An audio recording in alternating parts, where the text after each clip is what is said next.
Sago is everywhere in the Sepik region, but it feels like its potential has never really been tapped. People rely on it for food, but there's so much more we could do with it. Yeah. That's something I've always found fascinating. Okay. Sago isn't just a crop, it's a cultural backbone here. Yeah. But outside the villages, barely anyone recognizes its value, and that's a missed opportunity. Exactly. And with all the talk about food security and sustainable agriculture, you'd think Sago would be front and center. Yeah. But so far, it's mainly just local consumption.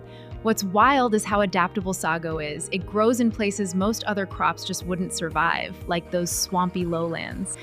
That resilience could be a huge selling point if we ever go commercial. That makes me wonder, if sago is so valuable, why haven't we seen big companies jump in?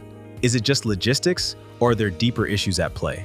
There are quite a few hurdles, honestly. The first thing that comes to mind is infrastructure. Roads out here can be brutal, and getting sago out of these remote areas isn't simple.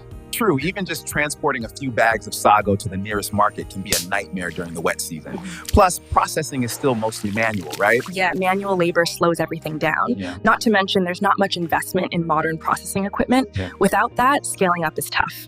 And I guess there's also the question of market demand. Do people outside PNG even know what sago is or how to use it? You're spot on. Awareness is a huge piece. Yeah. Most folks overseas probably have no idea about sago unless they've traveled through Asia or the Pacific. I actually tried to find sago in supermarkets abroad once, and it was nearly impossible.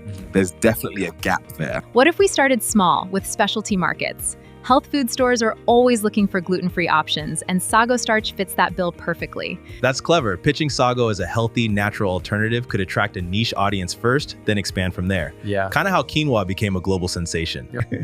Exactly. Sometimes it just takes a little rebranding to transform a local staple into an international trend.